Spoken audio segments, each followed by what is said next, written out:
All right, sometimes it's hard to tell satire from real life, and you know, people say these most outrageous, stupid things just to get attention. I think this may be the case here. Anyway, there is a cardiologist who goes by the name of Dr. Alo or something like that. He recently tweeted that everyone should take a drug to lower their LDL cholesterol to below 40 milligrams per deciliter. That's typically on par with what a newborn infant has. Now, is that actually a good idea? Hey guys, I'm Dr. Shawn Baker. Let's take a look at this particularly interesting cardiologist who apparently thinks that really the only thing that prevents heart disease is rock bottom LDL cholesterol. The only way to achieve that, of course, is through drugs. Now, is he right?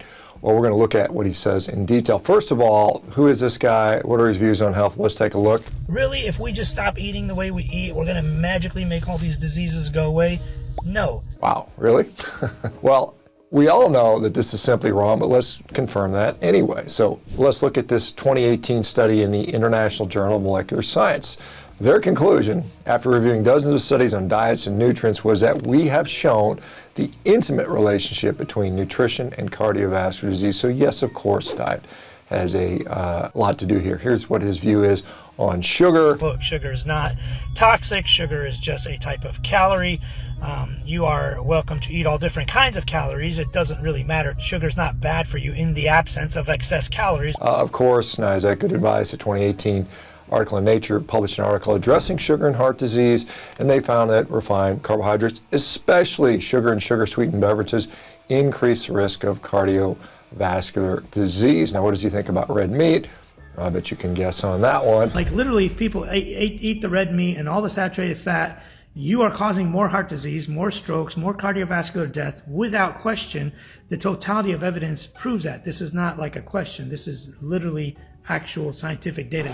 The truth is that most of the studies looking at meat in the diet are using the standard American diet as a template and as the example of a meat-inclusive diet. Now, the standard American diet is clearly the most unhealthy diet on the planet, and hopefully Dr. Alo would at least agree on this, I'm sure. Maybe not. Nature Medicine published a paper in 2022 looking at how strong the evidence is against red meat. Now, they concluded, though, that while there is some evidence that eating unprocessed red meat is associated with increased risk of disease incidence and mortality, it is weak and insufficient to make any stronger recommendations or more conclusive recommendations. So the evidence is pretty miserable as a whole. Now, does Dr. Alo think it's important to choose healthy foods to lose weight? If you are eating an isocaloric diet, meaning same amount of calories, and it is in a calorie deficit, you are trying to lose weight, it doesn't matter what the individual components of that diet is. It doesn't matter if it's really, really high sugar, whether it's fructose or sucrose or whatever it is, or almost no sugar at all. If it's the calories and the energy balance itself that causes the weight loss. This, of course, is just ridiculous and has been disproven. A 2017 study in Perspectives on Psychological Science addressed the calorie theory, included that by itself, decreasing calorie intake will have limited short-term influence. What they did recommend was that rather than just simply reducing calories, understanding the influence of foods consumed on satiety, satiation, and any energy compensation may be advantageous. So again, it's not just the calories, it's how much they cause you to be full in many cases. So guess what foods provide the most satiety? Well, certainly meat does a really good job of that. So how about if a person can improve their HDL, the so-called healthy LDL cholesterol? Now, Dr. Alo believes that only genetics determine HDL and LDL levels. Okay, there's genetic causes for super high levels, something called familial hypercholesterolemia, but diet alone can make a really big difference in all these numbers. Now, a 2022 article in the Frontiers of Nutrition looked at how low carbohydrate ketogenic diets affect cardiac risk factors. Their conclusion was that ketogenic diets not only improve glucose metabolism, but also improve lipid metabolism, in particular for obese or overweight patients with type 2 diabetes. And it also decreases triglycerides and increases HDL levels so as to improve abnormal blood lipid levels, which of course is beneficial. Triglycerides and HDL, there's no target to treat, and we don't really care what they are. You know, he says they have nothing to do with cardiovascular disease. Why then did the journal Clinics publish a study showing that triglyceride HDL ratio predicted extensive cardiovascular disease? Now let's consider whether LDL should be lowered as much as he recommends. What does LDL do for us? Now, Dr. Nadir Ali is an interventional cardiologist with 25 years of experience here is explaining the role of LDL in preventing infection.